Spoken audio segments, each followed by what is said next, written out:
Hi everyone, this is Pastor Dan from Calvary Chapel, Cle Elum in Washington. We've come now to our last installment of this word of encouragement called Walking Worthy of Our Calling.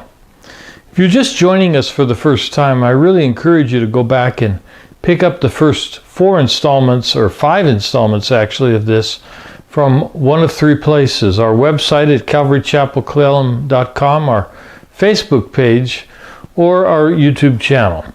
We've been trying to discover what walking worthy of our calling means and what it looks like.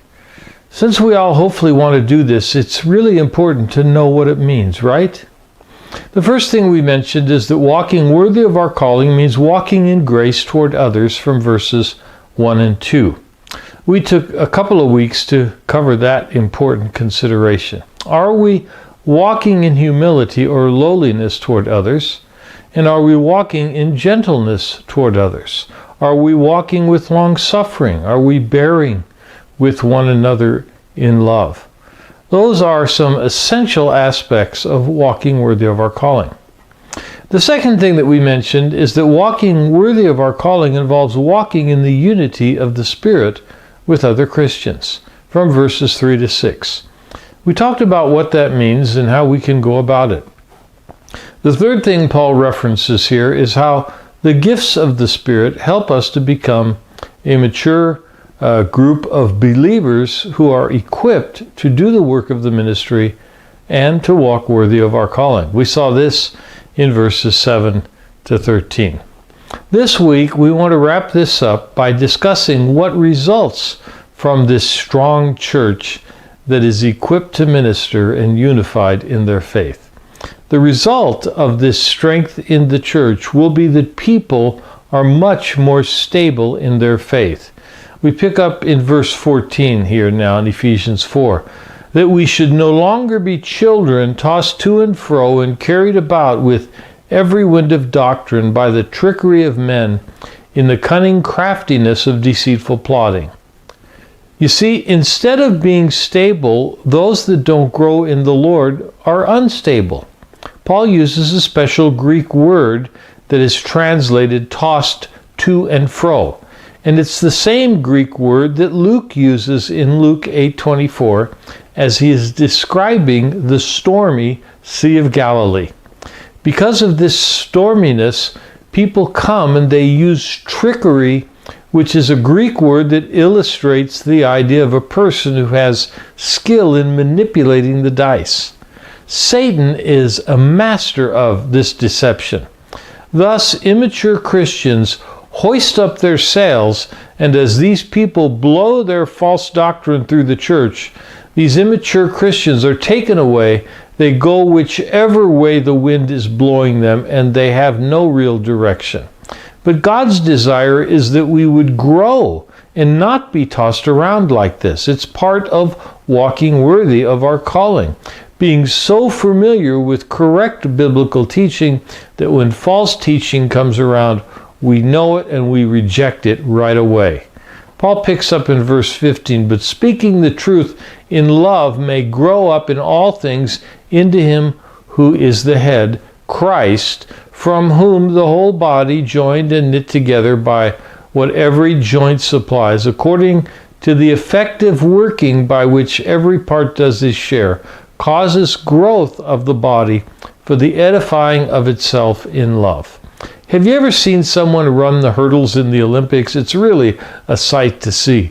The runner's head is focused straight ahead as it controls every part of his body. As the gun goes off, there's an explosive driving force from his legs and arms as he's pushed out of the starting blocks. As he approaches the first hurdle, every muscle, every part of his body responds appropriately as he just glides over the top of the hurdle. This is repeated over and over until he reaches the finish line, and then he extends his chest forward to cross the tape and hopefully obtain the prize. We as Christians are very much in a race. And as the body of Christ is healthy and ready for the challenge ahead, it must work as a thoroughly coordinated machine. But keep in mind that the body of Christ is a living organism working together. The head is Jesus Christ, and he must be in control of the entire body. If not, the body will move spastically, just as the hurdler would if he didn't have control over every part of his body. It would spell disaster for the racer, and the same is true in the body of Christ. As I've said before, it's a team effort, and we should think of everyone else as being as important or even more important than us as we all work towards the goal. It's when we walk in truth and love that we grow into the likeness of Christ, and as the body is knit together, working in an unselfish manner, that there will be growth and edification within the body of Christ. And this is all done in the love of God, agape love, unconditional love.